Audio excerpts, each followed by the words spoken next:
Most people think financial stress comes from not having enough money. But the truth is, even people with six-figure incomes can feel just as anxious. Why? Because the problem isn't only the amount you make, it's whether you have a plan aligned with God's wisdom. That's why 78% of people say having a financial plan would reduce their stress.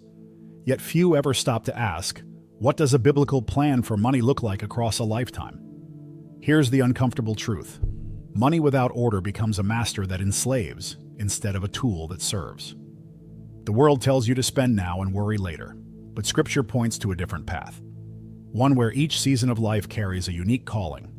The financial priorities of your 20s aren't the same as your 40s or 60s, and ignoring that design can cost you decades of progress. This video is going to walk you decade by decade, showing you how God provides not only principles, but also practical steps. From overcoming debt in your 20s to leaving a kingdom legacy beyond retirement, you'll see how money can transform from a source of stress into a servant of peace. And the beauty is, you don't have to guess. Scripture already gives the roadmap. If you like our content, consider supporting our ministry through the link in the description. So whether you're just starting out, navigating the messy middle, or preparing for the final chapters, this message will give you clarity. God never intended for you to stumble through money blindly.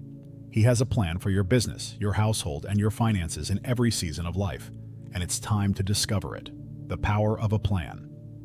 In your 20s, laying the biblical foundation for money. At the beginning of adult life, a young person's greatest asset is not the money they hold, but the time God has given them. Ecclesiastes 3:1 reminds us that there is a time for everything. This means youth is the season to plant, the time to establish solid financial habits, even if the fruit won't appear until years later. Many in their 20s fall into the trap of thinking, there's still time to get organized. But time, if not stewarded wisely, becomes the enemy of growth. Financial discipline at this stage is like the foundation of a house, invisible, but indispensable. Jesus spoke about the wise man who built his house on the rock, Matthew 7:24.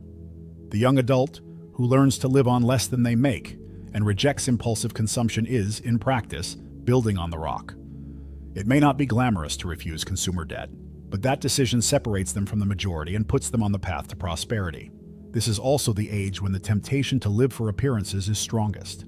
Expensive clothes, unnecessary trips, finance cars. The Apostle Paul warned, "For the love of money is a root of all kinds of evil," 1 Timothy 6:10. A wise young adult understands that making money does not mean spending it to impress, but sowing it for the future.